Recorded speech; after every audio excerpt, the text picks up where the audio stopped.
say that was a little close. You're right. In 1939, the English, the French, the Burmese, almost everybody in the world made movies. It was the most pervasive industrial art since the invention of printing. It dealt in heroic proportions.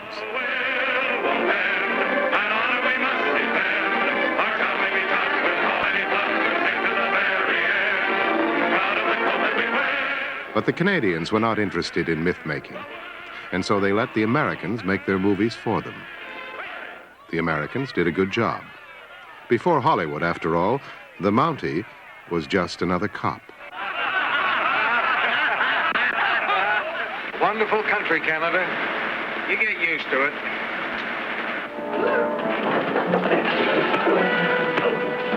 To make these movies, it was not considered necessary to actually go to Canada.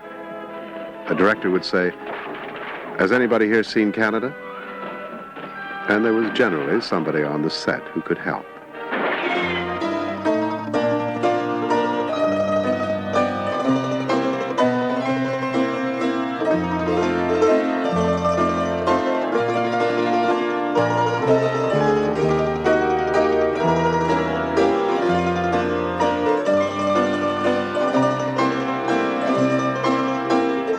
The history of the Canadian motion picture up to 1939 was largely contained in the reports of bankruptcy proceedings from Victoria to St. John, New Brunswick. Almost all the movie theaters were under the monolithic control of Hollywood, and they made their money showing American pictures. There was, it is true, a government motion picture bureau. But some 13 years after the talkies were invented, the Bureau was still having trouble getting the money for proper sound equipment. Canada's private producers could meet comfortably in a very small hotel room. Ben Norrish, Leon Shelley, Gordon Sparling, Budge Crawley.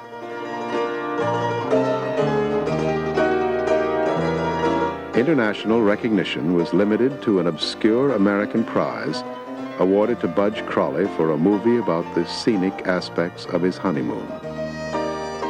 Although Sparling and others had made a few popular short films, they were doing it on a shoestring. Landscape was still Canada's chief contribution to the culture of the Western world. One man in government finally got sick and tired of it. Ross McLean, a junior diplomat at the Canadian High Commission in London, noted in a memo that the only Canadian movies he had to show the English depicted Canada not as a country where Canadians live and work, but a place where wealthy Americans come to play. Elsewhere in the world, the tired old travelogue was being replaced by a dynamic new art form. Benjamin Britten was doing music for it. W.H. Auden was writing for it. Letters of thanks, letters from banks, letters of joy from the girl and the boy, receipted bills and invitations to inspect new stock or to visit relations, and applications for situations and timid lovers, declarations and gossip from all the nations, news circumstantial, news financial, letters with holiday snaps to enlarge in, letters with faces scrawled in the margin, letters from uncles, cousins and aunts, letters to Scotland from the south of France, letters of condolence to Highlands and Lowlands. Its directors were already legendary. Robert Flaherty in America, the Dutchman Joris Evans, Leni Riefenstahl in Nazi Germany, the Scotsman John Grierson. It was Grierson who gave it a name. He called it the documentary. And Ross McLean convinced Prime Minister Mackenzie King to invite John Grierson over to Canada.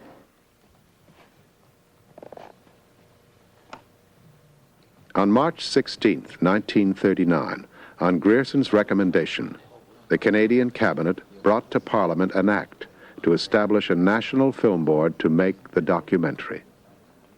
6 years later, Ottawa was the documentary capital of the world. But nothing much might have happened had it not been for the outbreak of the Second World War. The motion picture was a primary propaganda tool, and Mackenzie King needed movies in a hurry. Grierson had not had time to set up shop. He called the American producer Louis de Rochemont, whose enormously successful documentary series, The March of Time, was running in 10,000 theaters across North America.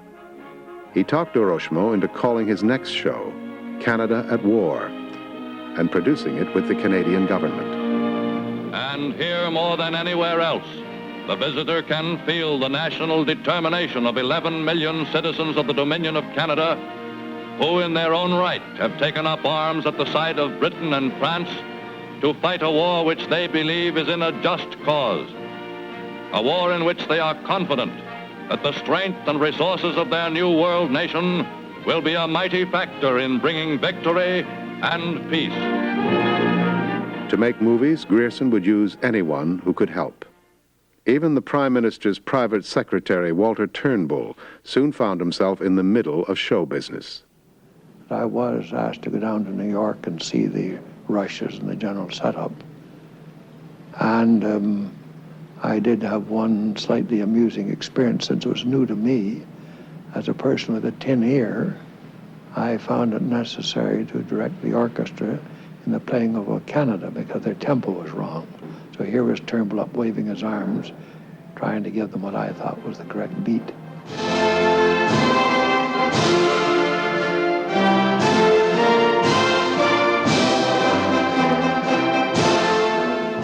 Grierson had a unique problem. Although Mackenzie King had run Canada for the better part of 20 years and seemed destined to run it to his grave, and perhaps even beyond, nobody in Canada seemed to like him. But Grierson knew that a war needed a leader. One of his jobs was to invest Mackenzie King with the image of the noble warrior. The Prime Minister was not an accomplished speaker. It is not the existence of less powerful nations alone, nor the freedom of Europe alone that is at stake. It is the existence... Thank you, sir.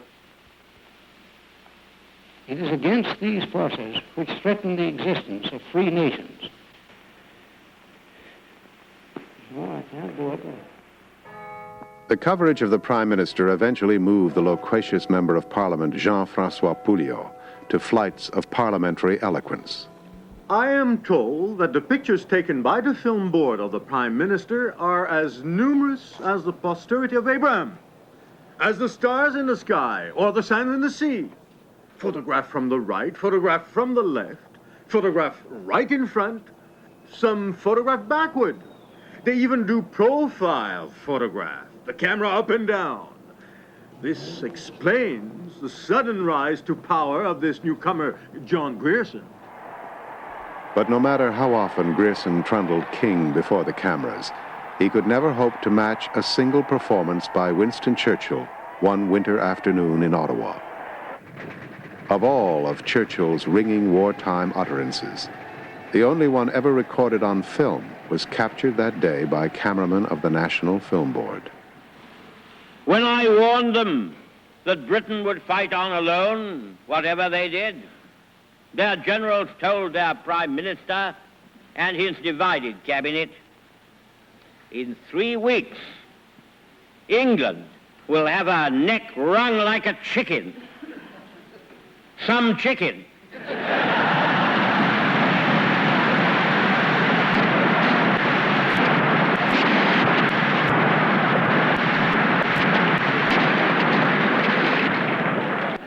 Some neck.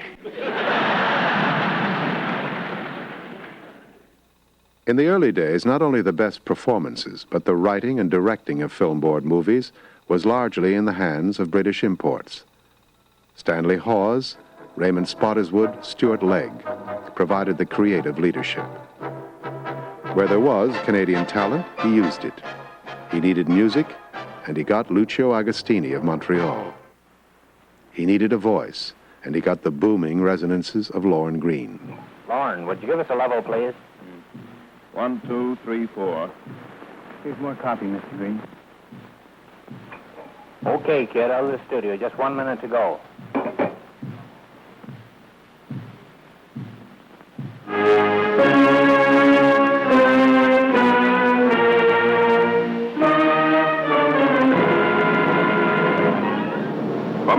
themselves all along the conquered coasts of Europe, wave on wave of Goering's bombers launched their long-awaited assault on England.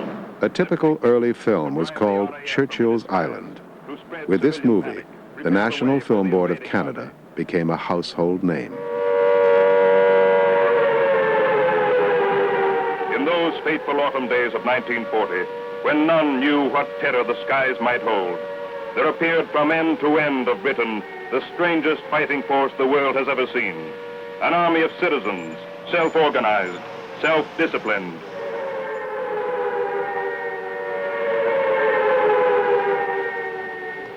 And even before the droning engines of the Luftwaffe heralded the first mass attacks, this People's Army of Britain stood ready.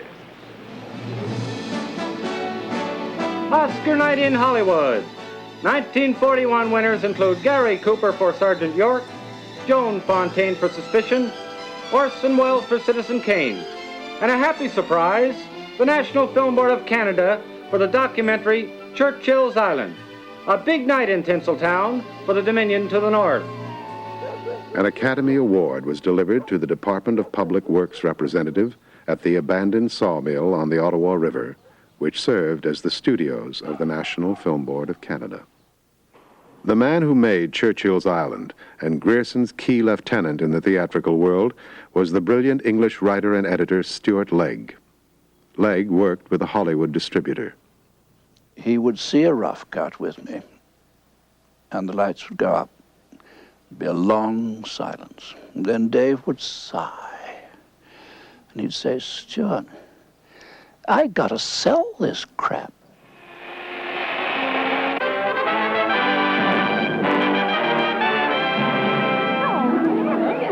Say, who is this proudest girl in the world? What's it all about? Yes, where is she? I'm the proudest girl in the world. Sure I'm proud. Can't you tell? This is the latest fashion for Mademoiselle. I'm the proudest girl in the world. There are lots of reasons to why I'm in. With every soldier I'm out to win. We're out to build a shorter road into Berlin. That's why I'm proud. The few Canadian filmmakers that existed were working for private companies or shooting for the armed forces. Grierson had to build a propaganda army with no professional talent. Stanley Jackson, a quiet schoolteacher, found himself directing movies for $5 a day. Then there was the budding botanist Guy Glover.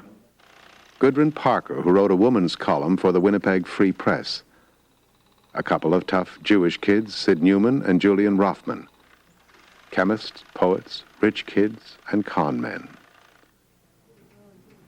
To make certain they didn't turn into government bureaucrats, Grierson put them on 3 months contracts and told them to make good movies or get out. The survivors flourished. Tom Daly, whose only show business experience was playing the part of Neville Chamberlain in a college musical with Wayne and Schuster, was transformed into one of the finest film editors in the world. Somebody gave me a letter to John Grierson, whose name I didn't know, and I put it at the bottom of the list because I didn't know anything about films. Having tried everything else, I ended up in his office just to see what there was. And he was homesick. But the next day, his secretary called me and said he would see me at home. And that changed my whole opinion of a government servant who would see you at home when you was sick. I thought to myself, well, that's interesting. In Ottawa, where culture consisted largely of the little theater and the occasional touring cellist, these strange creatures in ascots and sandals were the subject of considerable curiosity.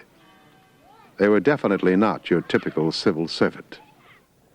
But no one could deny the fact that millions of Canadians saw their movies and loved them. Canadian audiences were heard to cheer when they saw the NFB logo come on the screen before the MGM Lion, the snow-capped peak of Paramount, or the great Klieg lights that heralded the works of 20th Century Fox. The nation rises as one man to preserve that which he knows and loves. The sleepy Laurentian village, the red earth of Prince Edward Island, where first the fathers of Confederation met. the glory of the open prairie, symbolic of the new world's freedom, and the great mountains of the West, a vast inheritance of hope and promise.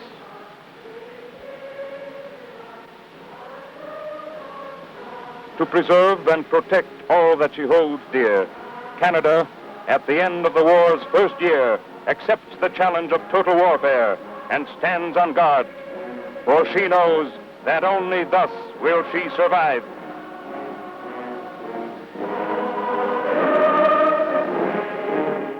The Film Board gave Canada its first cult figure since Grey Owl.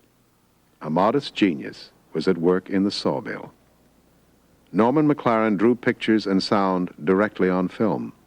It was a revolutionary new technique, and it astonished the world of the cinema. But for the time being, McLaren's great art was dedicated to selling war bonds.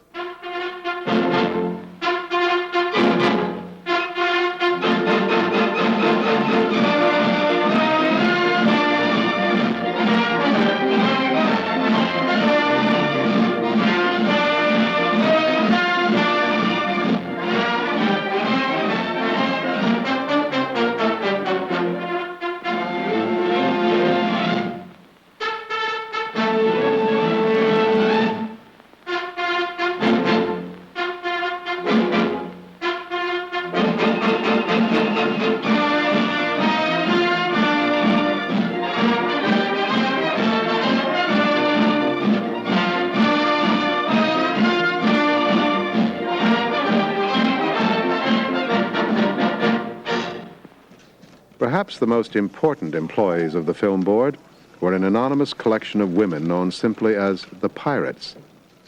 An essential element of wartime propaganda films were shots of the Allied armies and, more importantly, shots of the enemy.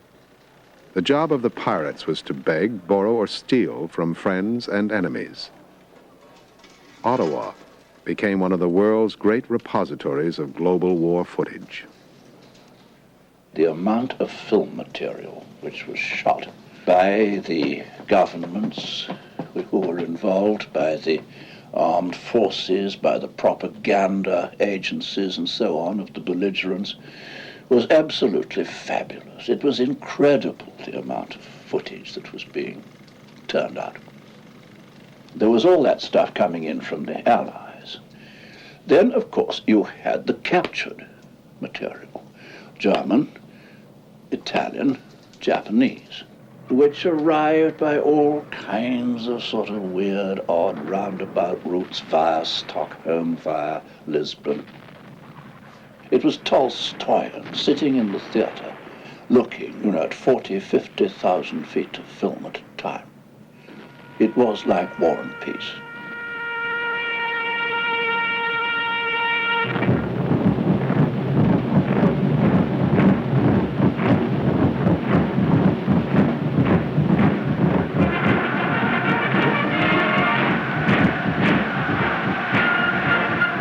Perhaps the greatest coup of the pirates was the seizure of a negative of the Nazi masterwork, Triumph of the Will.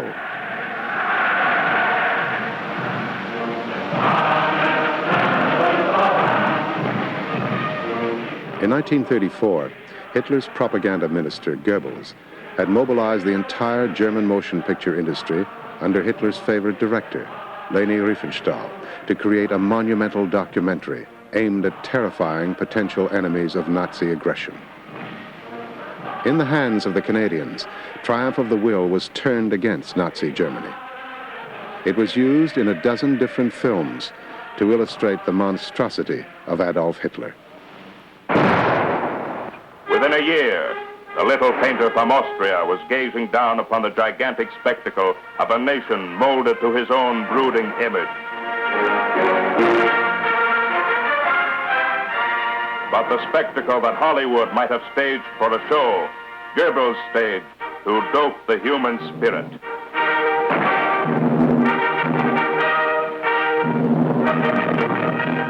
With the blood flag of the Munich Putsch in his left hand, with the cold stare of hatred in his eyes, he blessed the mystic standards and bestowed upon their bearers the bully's right to kick their fellow men around. On my faith and your work, he said, we shall build our new Germany. There was an occasion when we'd been making the world in action for a bit, when two of them, by some roundabout route, probably through Stockholm, got to Berlin and were seen by Goebbels. And it was fairly reliably reported that when the lights came up afterwards, Goebbels nodded and said, not bad. Then we were in the big time. One of Grierson's toughest propaganda jobs was to convince Quebec to join the war. The brutal conscription tactics of World War I had left much of Quebec lukewarm to the Second World War. To make recruiting films for Quebec, Grierson, with limited success, used soft-sell drama. Tu viens me dire pourquoi tu es parti sans dire un mot à personne. Toi, tu ne nous as jamais rien caché. T'aurais pas dû faire ça, Gilles. OK, je vais te dire comment cela est arrivé. Et tu vas voir, après tout, je n'ai pas fait un aussi mauvais coup que tu penses. D'abord, ce soir-là, j'étais au village. Tout d'un coup, j'ai entendu la voix de Philippe Bergeron. Tiens, au revoir, mon vieux. Où vas-tu? Oh, je retourne dans votre quartier. Déjà? Mais oui, déjà, mon congé est fini. Salut bien tes parents pour moi et surtout embrasse bien ta petite sœur. Au revoir. Au revoir. Pendant qu'il s'éloignait, je me suis décidé. Je me suis dit, je vais m'enrôler. Grierson did little to develop filmmakers in French Canada. He largely fed Quebec translations of his English-language films. He also did nothing to encourage feature filmmaking. Grierson felt that this field should be left to the British and the Americans.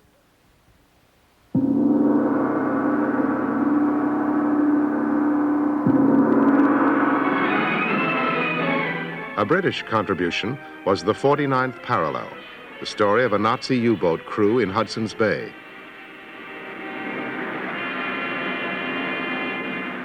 Fine work, Herr. Magnificent, Herr Commandant. So the curtain rises on Canada. Do not forget, you are the first of the German forces to set foot on Canadian soil. Today, Europe. Tomorrow, the whole world. The U-boat is sunk, and the Nazi survivors are thrown into contact with a French Canadian, played by Laurence Olivier. What sort of crook are you, anyhow? What's the game? Have you people in Canada not heard that there's a war on? Yeah, sure, we hear there war on. Maudit cochon. You... German. Yes, German. We are German. Okay, why yell about it? Moi, j'ai compris. You German. I'm Canadian. He Canadian and he Canadian. My father fight against you last time. We give you one good licking then and we do it again. Grierson saw the power of Canadian film, not in terms of blockbuster features, but in small, easily transportable movies starring the common man. He had the foreigner's acute sense of Canada's extraordinary geography. 11 million people, stretched out over 3 3/4 million square miles. Where there were no movie theaters, Grierson created them. He hired a man called Don Buchanan, and Buchanan organized a vast network of traveling film shows. This was a true people's theater. It was unique in all the world, and at its peak, it reached 1 million Canadians a month. Soon, the circuits extended to factories and union halls. The projectionists would bring back suggestions to the filmmakers, and Grierson had a dream. We're going to concentrate far more on information from the people to the government than from the government to the people. It's dangerous, of course, but personally, I don't give a damn. To realize his sometimes noble ambitions, Grierson was quite prepared to employ ignoble tactics.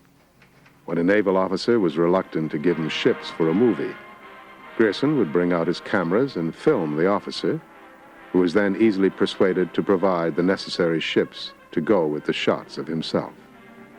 Grierson would then, of course, throw away the shots of the officer, and by the time he discovered he was just another face on the cutting room floor, the ships were steaming across the screens of the nation.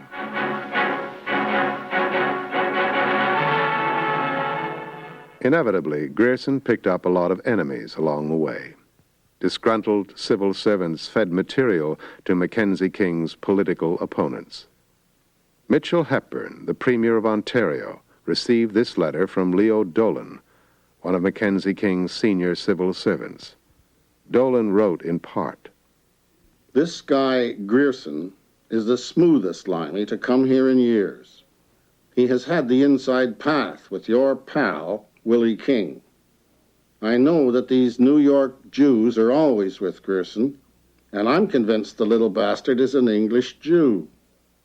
This whole film board setup should be investigated.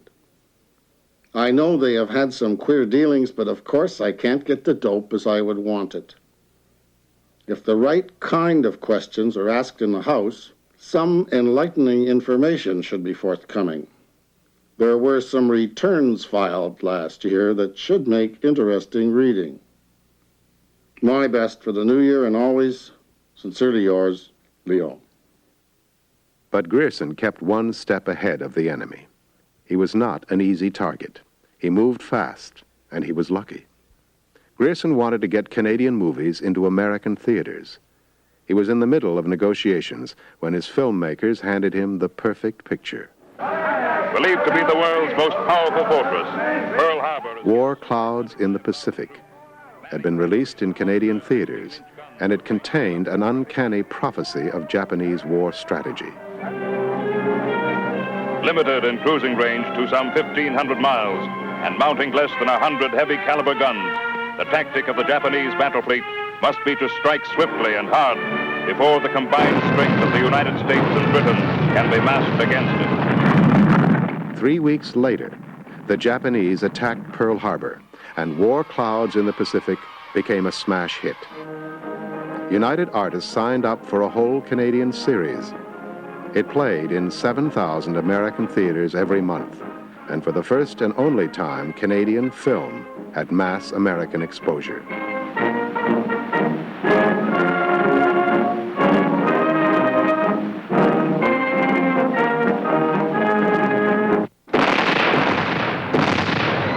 The Americans had Pearl Harbor.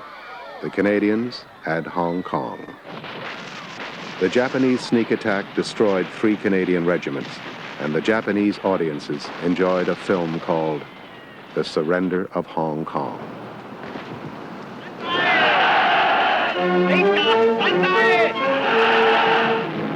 The cameramen of the Canadian Armed Forces had no great victories to put on film.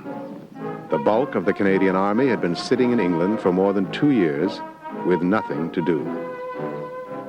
Canadian morale was at rock bottom, and the ingenuity of the Army Film Unit was running a bit thin. Each of our divisions has its own washing machine, a giant laundry on wheels.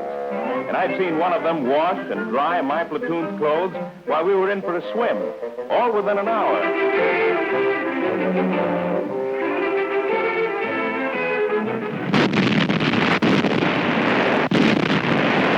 On August 19, 1942, Canada's European Army finally went into action.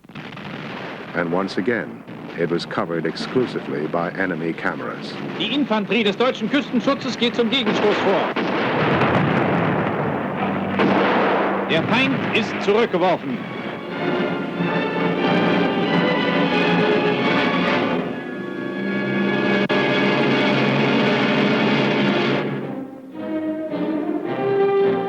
Canadian cameramen had not been allowed on the raid.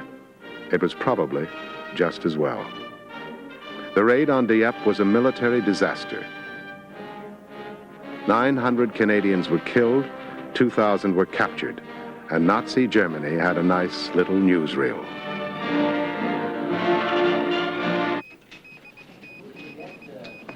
The movie on Dieppe, finally released to Canadian theaters, used heavily censored shots from the German newsreel and Canadian footage shot during training exercises on the beaches of Scotland. The force I was in carried through to its objective under terrific fire and did what it had to do.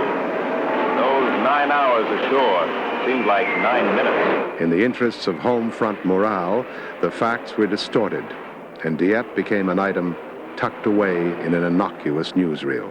And when we sailed away, we left the littered beaches to remind the Germans that we had punched one hole in Hitler's fortress and that it wouldn't be the last. We were back in Britain again.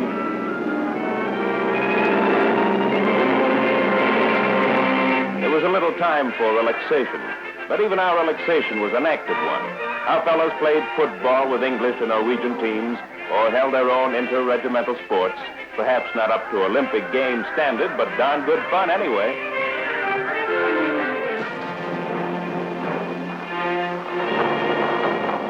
Within a year, Canadian cameras were getting action footage that could be released back home.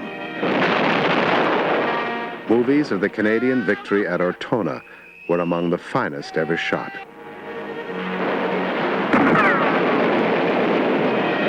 It was a Canadian cameraman who captured the classic images of D-Day as the final assault on Hitler's fortress began.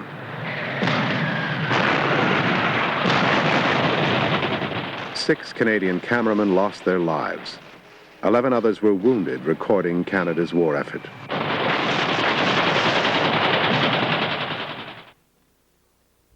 John Grierson had been looking beyond the war.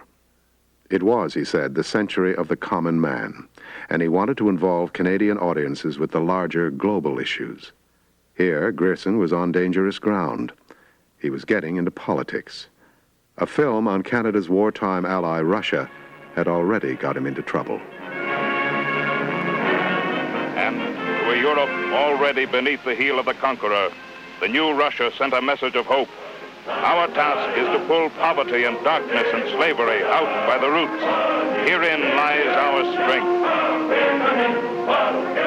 One for all, and all for one.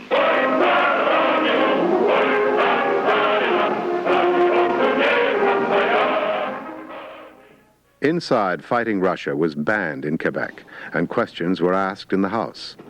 There has been a growing suspicion that the Film Board has become a propagandist for a type of socialist and foreign philosophy.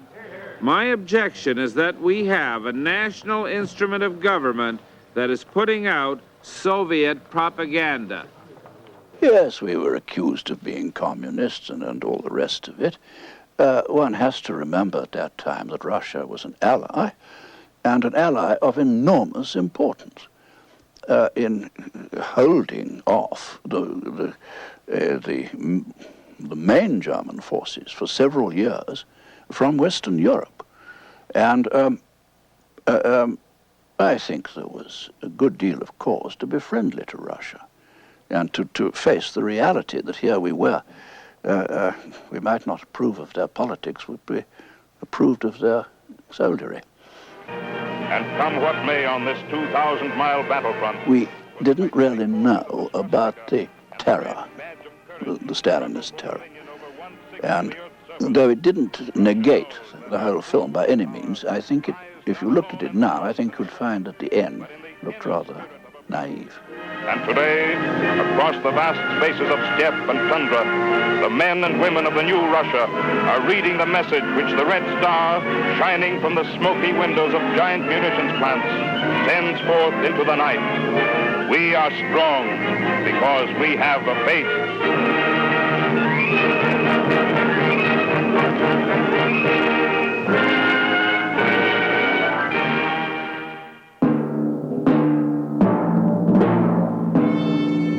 On February the 6th, 1946, only 6 months after the atom bomb brought the Second World War to its conclusion, the Cold War began.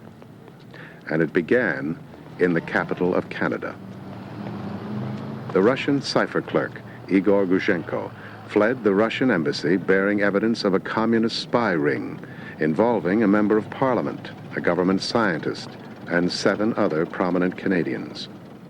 The key agents were attempting to steal the secrets of the atomic bomb, and they were duly convicted.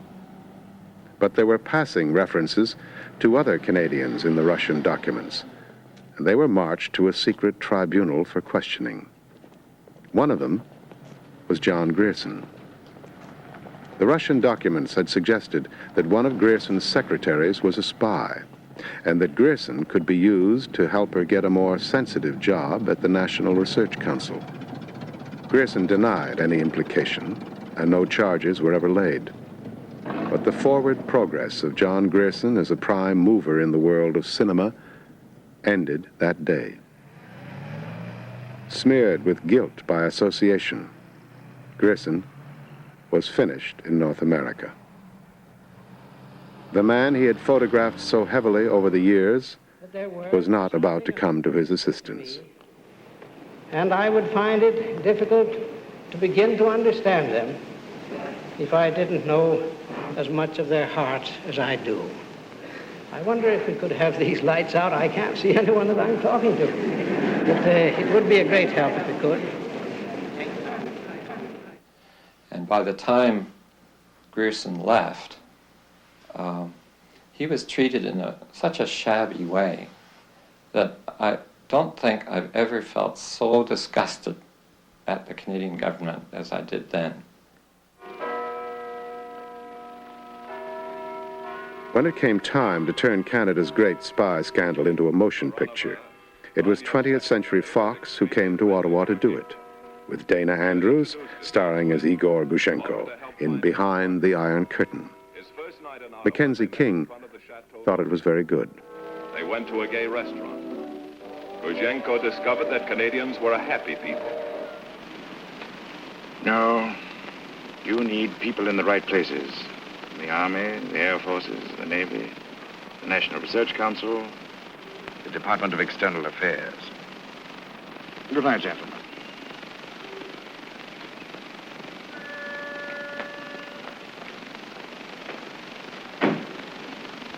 House of Commons, members' entrance.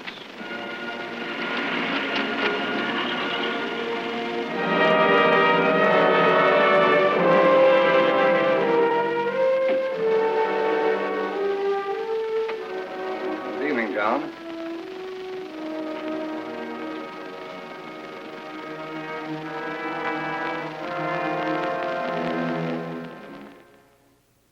The invasion of 20th Century Fox did not greatly concern Canada's private producers. There were now enough of them to form an association, but their objectives were limited.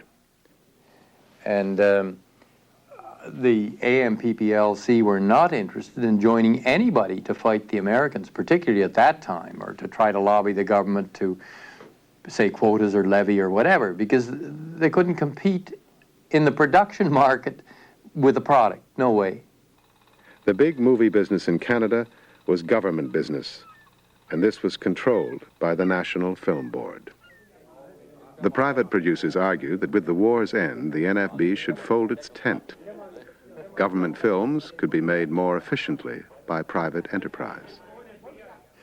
Well, it was really an attempt for the commercial, the free enterprise people, you know, the private sector, to get together to try to get more work from the film board, or from government sources, really. But the government decided to keep the film board going, and the private producers continued as best they could. Associated Screen News made shorts for the theaters. 1947 will long be remembered as the year of the great controversy. Will they be long or will they remain short? But the style makers win, as usual, with their lengthy arguments in favor of the new look. Signs of revolt over rising prices are spearheaded by the Dominion small fry. They say candy sellers are sabotaging the sweet tooth, and what this country needs most is a good 5-cent chocolate bar. With the movie theaters devoted to the American product and the NFB getting most of the government money, the private producers had to rely on big business for sponsorship. But Canadian banks and big industry were not interested in high-risk feature movies. They would only lay out money for movies which glorified their image or pushed their product. You see, banks deal in money. Now, money isn't everything, but it sure helps make the community go. In business, money is well, it's like the blood in the human body. It flows all through. And the nervous system, just like the light and power wires. You might say that each one of the human organs is like some business or activity around Mapleville. Now take the heart here. That's something like the bank. If the institutions of Canada were like the organs of the human body, the film industry was located below the belt and somewhat to the rear. In this cultural climate, it was therefore a significant demonstration of perseverance and talent when Crawley filmmakers, working in their spare time, fashioned a beautifully evocative work based on Indian legend, which fascinated movie audiences all over the world. It was called The Loon's Necklace.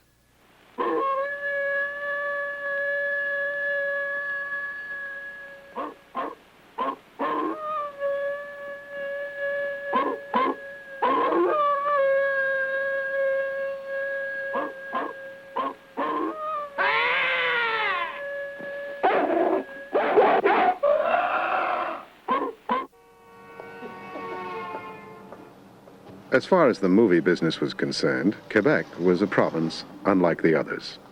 There were no films for children. Since 78 children had died in the Laurier Palace Theatre fire of 1927, no one in Quebec was allowed into a movie theatre under the age of 16. Whereas the rest of the world was growing up with Shirley Temple, Mickey Mouse, Snow White, and the Wizard of Oz, many of the children of Quebec never laid eyes on them. The theaters remained closed to children for 33 years. In spite of the fact that a young lady could be legally married at 14, she could be a mother at 15, but she couldn't attend the movies with her father or mother, even for a Walt Disney picture. Unlike English Canada, the Quebec establishment understood the power of film and took a deep interest in the movie business. Both the Catholic Church and the state supported producers who made films which propagated the faith or promoted a love of the land.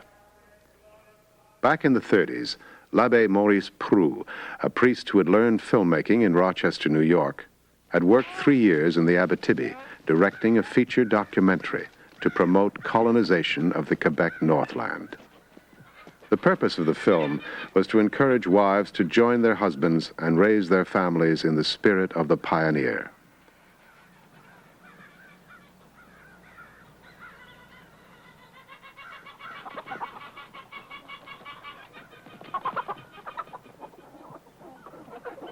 Un Pays Neuf was a film with a message.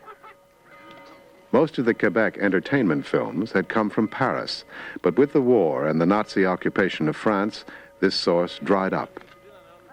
There was a captive audience waiting for a producer. Alexandre de Sèvres, who ran a dairy and owned some movie theaters, used to give away tickets with his butter. He soon found it wasn't necessary.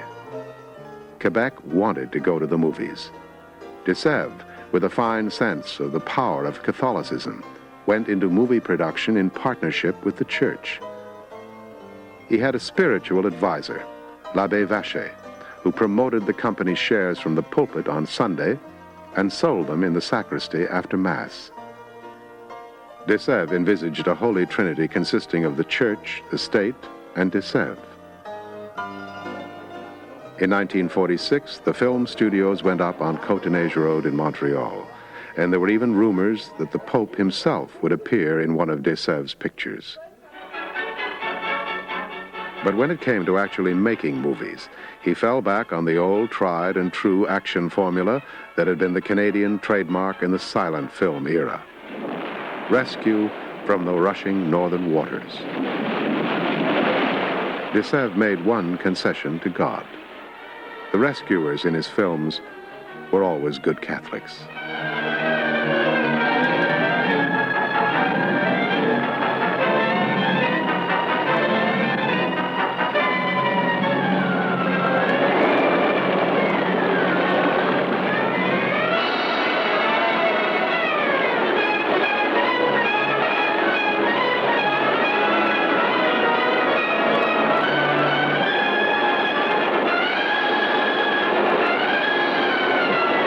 De Sèvres made 4 features from 1946 to 1951 and for a time they made money.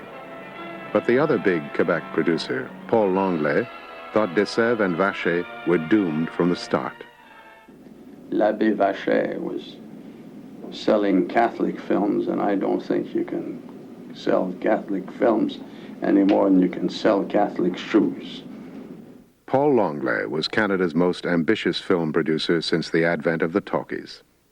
In 1946, he and his partner, René Germain, built themselves a studio and produced a hit thriller for $750,000. It was called La Forteresse. Maintenant, vous savez tout, mais vous ne parlerez pas. Peut-être même à mort même, vous taillerez. Attendez un instant. Réfléchissez. Vous n'avez pas d'alibi. On saura que vous n'étiez pas au concert, que vous n'étiez pas chez vous. Réfléchissez. Ce n'est pas le moment de réfléchir. Plus tard, mon cerveau sera libre. Beaucoup plus libre. Marie, Marie! Accident. Il faut que ça ressemble à un accident.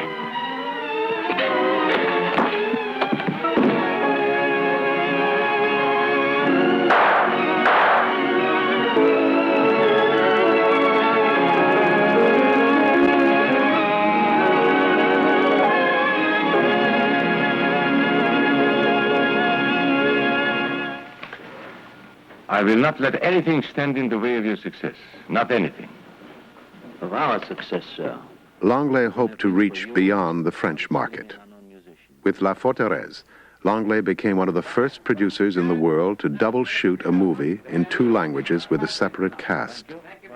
For the English version, he brought in 2 substantial Hollywood names, Paul Lucas and Helmut Dantin. I understand this is your first visit to Canada, isn't it, Helmut? Yes, it is, Paul, and a wonderful experience. It was called Whispering City. It opened in Alabama, and it didn't get much further. Langlais learned the hard realities of the movie business in English-speaking North America. We could control our distribution. In La Forteresse, we could not control it in the English version. And there are, I won't call it rackets, but there are methods of distribution that are worldwide, where unless you're a very expert producer, you cannot get in from under. Langlais went back to French language production, where with tight budgets, the right picture could still make a little money. Quebec had its own mythology, and Langlais used it. If Hollywood could make millions with westerns, Langlais would make northerns.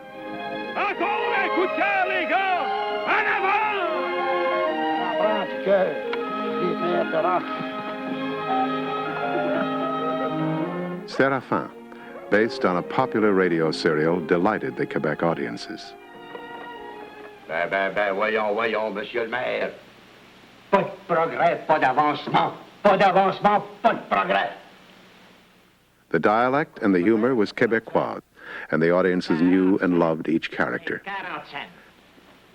It might not have meant much to the rest of the world, but it meant a lot to the people of Quebec.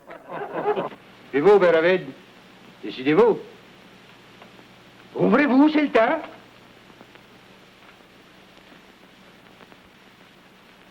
Je suis en faveur. 7 other features were turned out by small companies, but one was in a class by itself. The most beloved character in the culture of Quebec was Gratien Gélinas, whose stage play Ticoc had been a huge success in both French and English Canada. Gélinas brought Ticoc to the movie theaters. Mignonne quand la lune éclaire, la plaine au bruit mélodieux, lorsque l'étoile du mystère revient sourire aux amoureux. Ticoc was the story of a little Quebecois who had returned from the war to find that the woman he loved had been forced into an arranged marriage with another man. Although she was desperately unhappy and wanted to rejoin Ticoc, a priest finally convinced her that divorce was not possible. Écoute, T'es mon ami. Puis tu sais, dans le fond, que j'ai raison de partir avec elle. Et t'es un prêtre aussi. Ça fait que tu pourras pas faire autrement que de me parler du bon Dieu puis de ses commandements. Avec des péchés au bout gros comme le bras. Tu peux y aller, mais je te préviens que tu perds ton temps puis ta salive. Je te parlerai pas de religion. Non. Parce que le péché, oui, on a été fait là-dedans, nous autres, les motards. C'est notre père, le péché. C'est lui qui nous a mis au monde. Ça fait qu'on le connaît. Puis il nous en impose moins qu'au reste de la chrétienté. Bon Dieu, je m'arrangerai avec lui quand le temps sera venu, puis je suis tranquille. Parce qu'il a l'esprit large, il comprend le bon sens. Il nous a introduit sur la terre en cachette par la porte en arrière, et qu'il voit bien le moyen de nous laisser entrer au paradis de la même façon. Puis la preuve, c'est que le commandement, père et mère, tu en auras. Ça n'a rien à voir avec les gars de nation. Est-ce qu'il y a un commandement qui ne me regarde pas, il peut y en avoir deux. Quebec dwarfed the rest of Canada in feature film production. It embraced its stars and celebrated its culture without self-consciousness or embarrassment. The Klieg lights pierced the night sky over world premieres, and even if the world was confined to an area between Hull and Rimouski, Quebec actors and writers could actually make a living. In English Canada, a typical year was 1946. The Americans made 422 feature films. Burma made 46. English Canada made 1.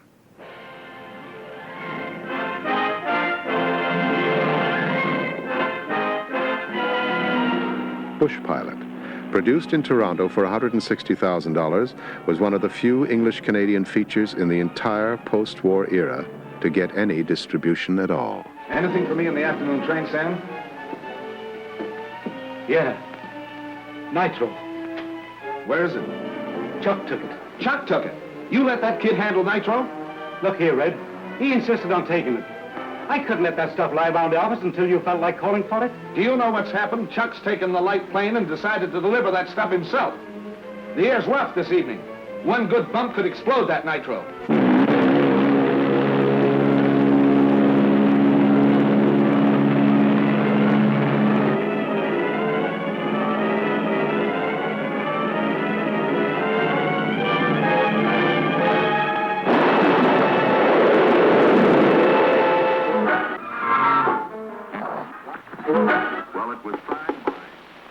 Well, come on in. Like Quebec, English Canada had its radio stars.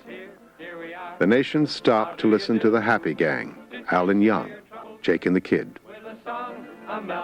Andrew Allen's Sunday night drama series on the CBC ranked with the finest in the world. Canadian writers like Mitchell, Peterson, and Schul, performers like Draney, Mallet, Tweed, and Knapp. But none of it got on the movie screens. And unlike Quebec, there was no language barrier, and the Hollywood product overwhelmed the screens of the nation. Every other developed nation had intervened to ensure that Hollywood did not totally dominate their movie screens. The French and English had a quota system. The Danes, the Swedes, the Indians. All of them had some sort of government legislation that protected, for reasons of national identity, their native movie industry. Canada was alone in permitting Hollywood to control, without interference, the distribution of motion pictures. On the balance sheets of Hollywood, Canada was not even listed as a foreign country. She was considered the 49th state. Now, ladies and gentlemen, here is Mr. Haskell Masters, chief representative in Canada of Warner Brothers, through whose cooperation Danny Kaye is appearing in Toronto. Mr. Masters had the responsibility of bringing Mr. Kaye to this country, and is your company satisfied with the way things are going, sir? Everything is just wonderful. Danny Kaye has cooperated in every manner possible, and I'm sure that everybody's going to like Danny Kaye's picture, Inspector General, one of the finest musical comedies in Technicolor that Danny Kaye has made. Canadians paid nearly $100 million a year to go to the movies. The Americans controlled over 90% of the screen time. The biggest piece of the action was owned and operated by Paramount Pictures through a Canadian subsidiary, Famous Players. They were all quite properly finding more and more ways to make money. With the post-war boom, the drive-in theater was invented and revolutionized teenage sex. The candy counter was introduced, And theater owners soon found out they made even more money from popcorn than they did from movies. Hollywood loved Canada. Adolph Zukor, Louis B. Mayer, Roy Rogers, and Trigger. They all loved Canada. The wilderness is calling north of the Great Divide. From everywhere it's calling north of the Great Divide. And it tells of rivers of silver, mountain peaks as high as eyes can see, where a man has lots of elbow room with his dog for company. In Canada, the only man to attempt to divert the rivers of silver and gold came from England in the person of J. Arthur Rank of Odeon. Rank had built a thriving industry with stars like Stuart Granger and James Mason. Rank didn't see any reason why they couldn't share the Canadian gold mine with the Americans. Boys and girls of Canada, I bring you greetings from the boys and girls of Britain.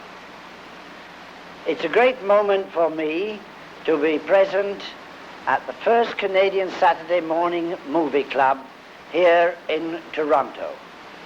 I know that very soon you will have movie clubs all over Canada as we have all over Britain. The only Canadian of any real consequence in the feature film business was the Minister of Trade and Commerce, C.D. Howe. Mr. Howe never went to the movies, but he did balance Canada's books. And in 1947, Howe discovered an alarming imbalance of payments with the United States. He had to stop the flow of Canadian dollars to the U.S. He ordered tariffs, custom duties, and freezes of American profits. Excise taxes were slapped on the importation of lettuce, cabbage, and carrots. When he got around to the movie business, he noted that Hollywood was taking $20 million a year out of Canada. It seemed at last, if only for reasons of hard cash, the Liberal government would finally have to lower the boom on Hollywood and force them to open Canadian theaters to Canadian movies. Paul Langlais, the pioneer Quebec producer, tried to push the case. C.D. Howe, he was a bulldozer in lots of respects, but he had to be convinced of the motive for his bulldozing. And I never could get to him. I had no access to him. And the people that I trusted to get to him, or that we trusted to get to him, did not obviously get to him, or if they did, they failed. He never put his shoulder to the wheel, so far as I'm concerned, at any time. On the contrary, he seemed to be the creature of the majority of the American interests, and they were varied and plentiful in Canada, you know. The head of the film board, Ross McLean, and his assistant, Ralph Foster, were pushing for legislation that would help the Canadian producers. One day, Foster got a call from Francis Harmon, a Hollywood heavyweight. In the course of a conversation, a very brief conversation, Harmon said, "I understand that you people are asking for a quota in Canadian theaters." I said, "Yes, asking for a quota." And he said, "You'd better quit it, or I'll see that you're fired." Hollywood had a connection in Ottawa. It was the government of Canada. We in Canada knew, of course, that if we called on the film industry for help in any good war cause, that help would come. In our turn, in Canada, we have tried to reciprocate. In our smaller way, of course, because we are a much smaller country. You in this country have quantity and quality. We in Canada have quality. For the Liberal government, Mary Pickford, who had left Toronto in 1911, was sufficient Canadian content. Canada's biggest producers may not have been able to get through to C.D. Howe, but the door was open to Hollywood. There was a gathering desperation in the movie industry. It was 1948. TV had come to the States, and the movie theaters were already starting to close down. The captive Canadian market could make or break a picture. Eric Johnston, top representative of the major studios, had a suggestion. If Howe would keep his hands off the movie profits, Hollywood in return would promote the Canadian tourist trade. Hollywood would make and distribute Canadian shorts, shoot the odd feature on location in Canada. It would be a grand tourist promotion, and Hollywood had itself a deal. Here's company coming. The neighbors, the folks next door. The Canadian government signed the Canadian Cooperation Project, which effectively ended all hope for a Canadian feature industry. And for the thrill that comes once in a lifetime, what can equal the excitement of seeing your first real live Mountie?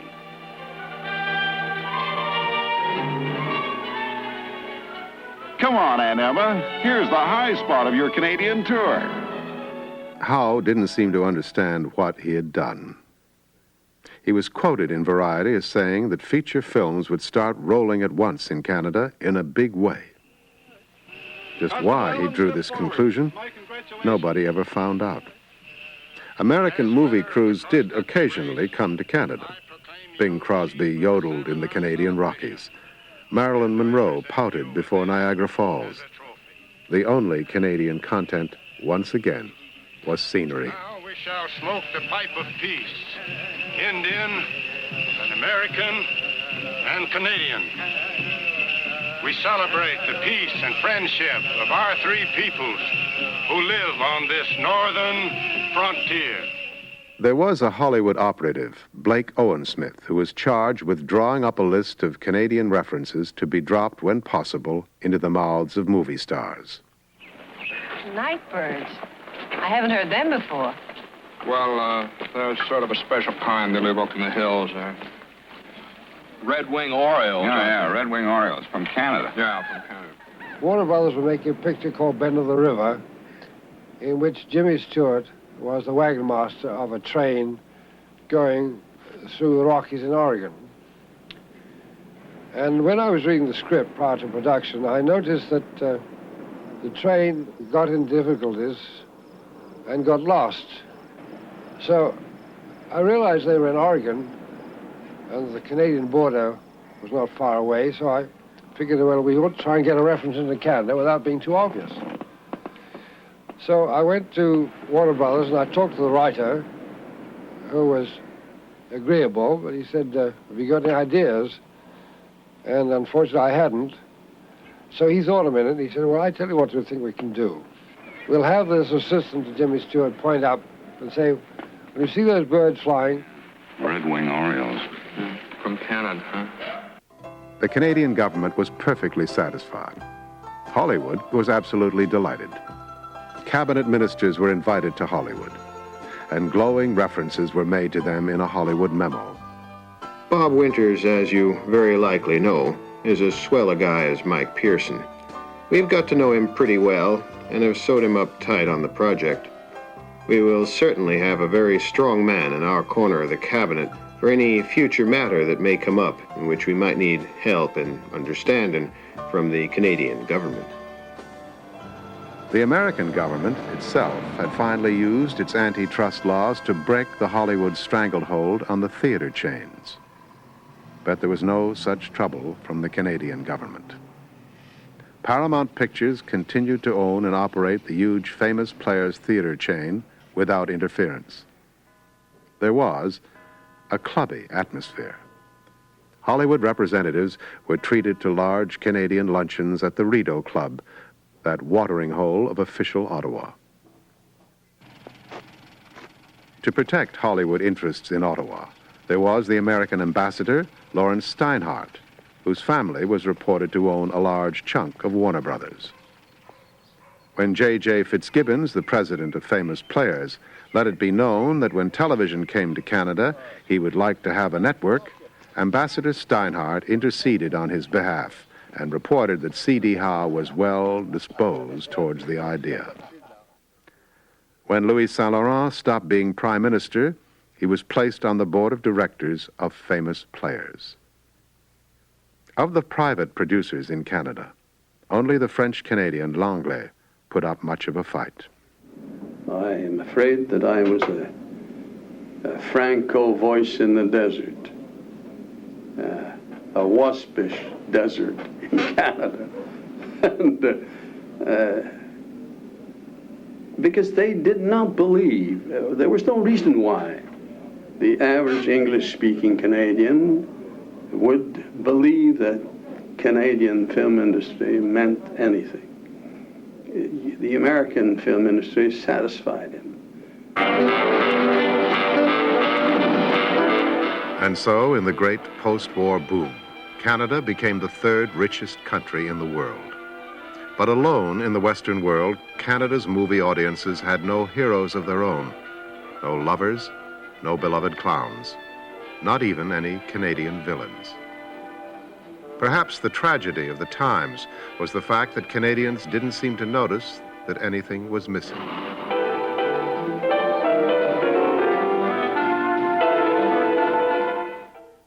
The National Film Board, without a war to fight, had been searching for a purpose. Much of their work in the late 40s embraced the naive euphoria of the post-war boom. Toronto's nightlife, once a bit on the quiet side, has acquired a new gaiety and variety. Scores of new eating places and nightclubs now add to the neon glamour of Toronto after dark. I think Toronto is a wonderful town, smart and up to date, just like a good American city. Makes me feel like I'm back in Cleveland. As for Mr. McConaughey, he speaks for himself in the immortal words, Toronto is a great town for a visit, but it's too big for me. I wouldn't live here if you gave me the place. The NFB had become the biggest documentary and cartoon agency in the world, and there was a feeling it should be tackling the bigger global issues. In 1948, it did. NFB director Grant McLean was in China during the Great Civil War between the decaying regime of Chiang Kai-shek and the communist armies of Mao Zedong.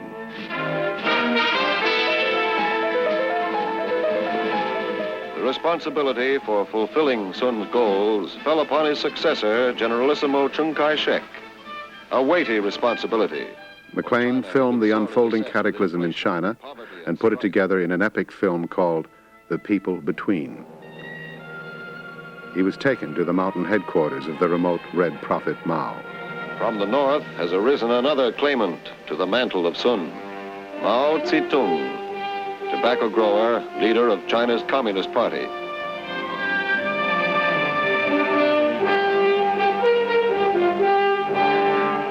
Mao is little known and less photographed. Adopting the methods of guerrilla warfare, he organized Chinese villagers and farmers into fighting forces. Because the film dealt with external affairs, McLean had to show it to Mike Pearson. Well, when the lights came on, Pearson stood up and said some very nice things about the quality of the film as a piece of film, but said that the government couldn't allow its release because it indicated, naturally, that there were two governments in China, and he didn't think that Canada should recognize that. I think it probably set our relations back with China a good many years. It was a terrible mistake. I don't think External Affairs was terribly concerned about the film board. I think they were more concerned, being career cowards basically, that no film should be shown in the embassies abroad, and the embassies all had film libraries, that showed that Canadians weren't anything else than really Americans in disguise. The film was finally released 3 years later in a laundered version. But the Korean War had begun, and it was booed off the Canadian screens as pro-communist propaganda. For the enemies of the film board, McLean's movie couldn't have come at a better time. Calling the House Un-American Activities Committee to order, Chairman J. Parnell Thomas of New Jersey opens an inquiry into possible communist penetration of the Hollywood film industry. The committee is seeking to determine if Red Party members have reached the screen with subversive propaganda. A long list... In the teeth of the Cold War, fear of communism had reached hysterical proportions. The reputations of thousands of innocent Americans were destroyed in the great inquisitorial witch hunt. It spilled over into Canada, and the fear of communism dominated political debate. When such an organization as communism builds up and works and undermines in such a way as to destroy our rights to take them from us, it is the duty. The state must remove that organization and all that it stands for.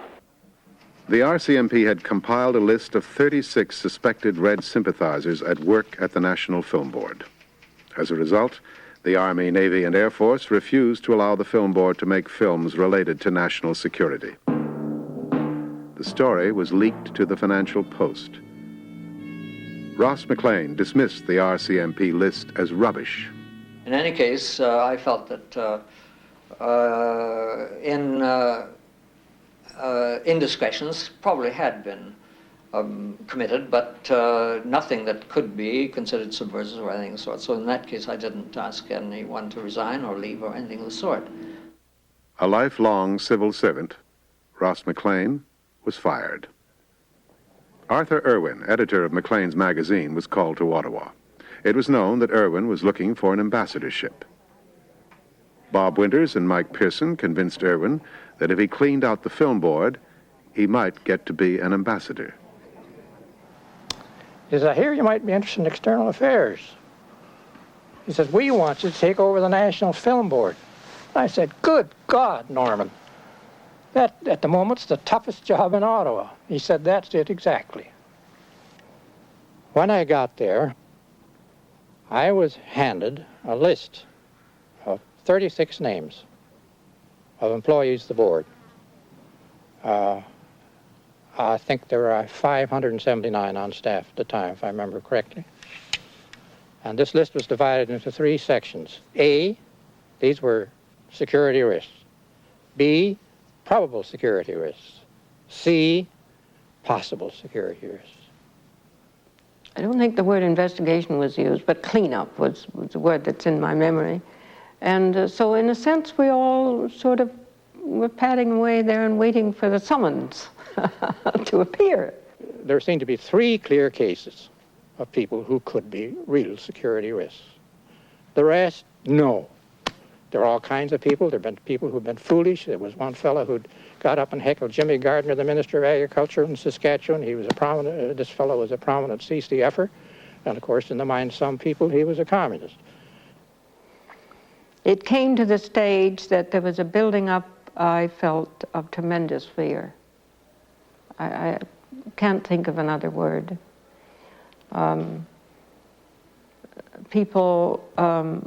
It came to the stage where people who had been friends, film friends all their lives, see, there were these subtle things going on. We weren't accused of anything, but it was suggested that we were enemies of our country, some of us. Well, who of us were enemies of our country? And there was a tendency for people to pass each other on the street without acknowledging each other. It reached a really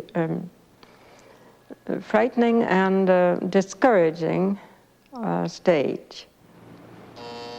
In the end, Irwin agreed to fire 3 people.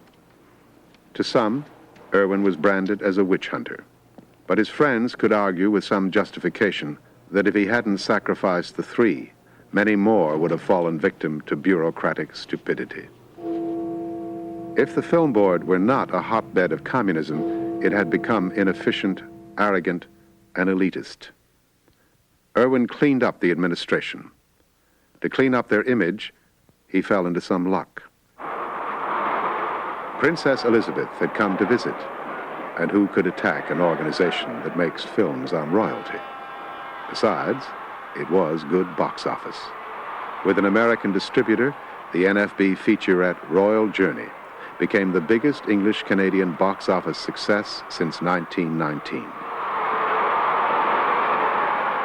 It was very gay and very noisy, and most moving, too, when the children sang Dieu sauve le roi.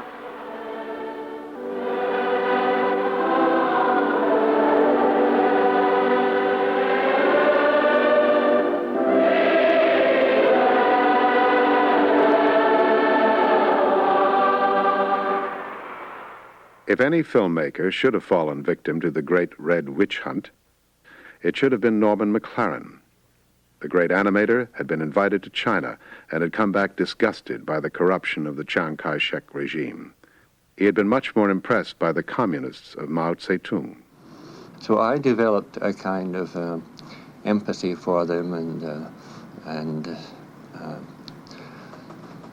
kind of identified myself with the whole new effort, so that when I came back to Canada and the Korean War had started, and here was I in Canada on one side and the Chinese on the other side, I felt very strongly the effect of war on two good people who were fighting each other.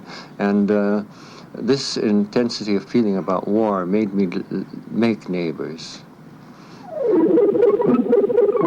Neighbors told the story in 8 minutes of two men fighting over a flower. I don't consider Neighbors a political film. It's primarily a moral film. It's a parable with a moral just to it, and applies to any human beings anywhere. It crossed my mind during the atmosphere of that McCarthy period that it might be construed as a subversive film because it talked about peace, and peace was a dirty word in that area.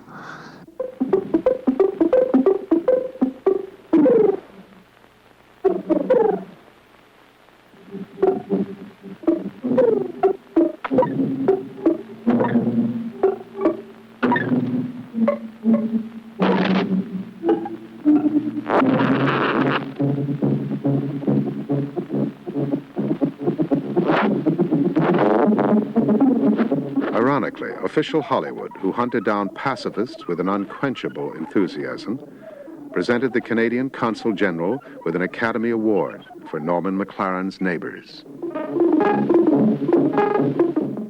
But the Canadian movie reputation abroad no longer rested on McLaren's talents alone. There was a growing body of filmmakers who had started to make movies that did not imitate either the British or the Americans. A unique Canadian film style had finally evolved.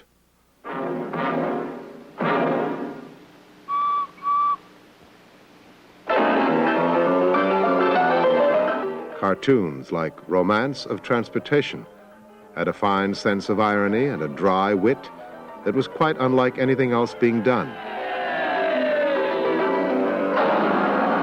The face of Canada was changed. Steam-powered railway locomotives made it possible for the far-flung provinces of British North America to be joined in one nation. Canadians had learned to laugh at themselves, and in a world of rampant patriotism, this refreshing new approach delighted movie audiences around the world. Of all the problems confronting the first Trans-Canada line, one was most puzzling: the Rockies. In spite of formidable difficulties, the mountains did not long defy the engineers. In a series of bold projects, they attacked the barrier from the west as well as from the east, with unbelievable resourcefulness and immense daring.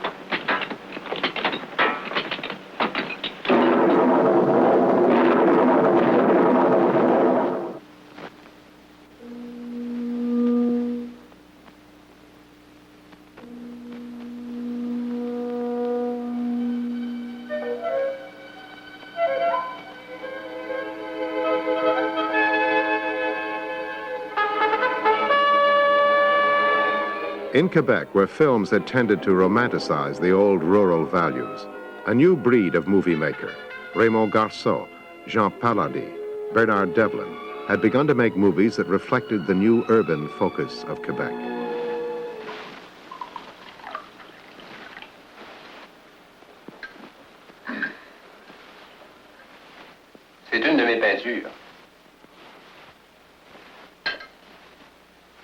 C'est l'ego dominant le libido. C'est-tu un gars que tu connais? Tu vois, Paul, personne ne la comprend, ta peinture moderne. Across Canada, filmmakers were going back to their roots and discovering their art. The broad, sweeping geopolitical documentary was gone. In its place was the short, simple film, concentrating not on loud and empty generalization, but on the daily particulars of an individual human being. With this brief classic, Paul Tomkowitz, street railway switchman, director Roman Kreuter of Winnipeg influenced the direction of filmmaking all over the world.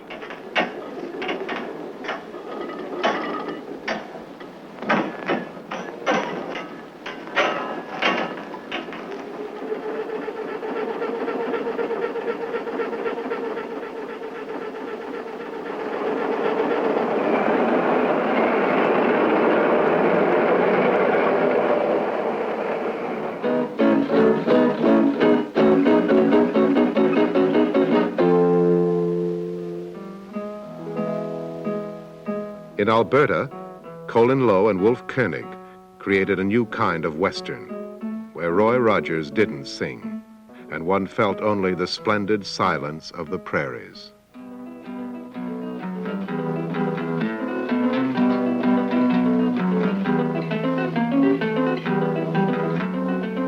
Distribution seemed to be the only problem.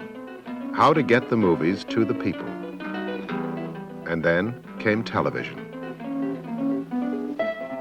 It was 1952, and for the first time, a mass audience could be reached with the flick of a switch. Canadians, if they wanted to, could now watch themselves every night in their living rooms. But it remained to be seen whether television would be a mirror reflecting the Canadian personality, or whether it would be a window through which Canadians would continue to stare into the blinding light of American mass culture. It would not be the short-sighted politicians nor the Hollywood hustlers who would make that decision. It would be up to the Canadian people, and they would have no one to blame but themselves.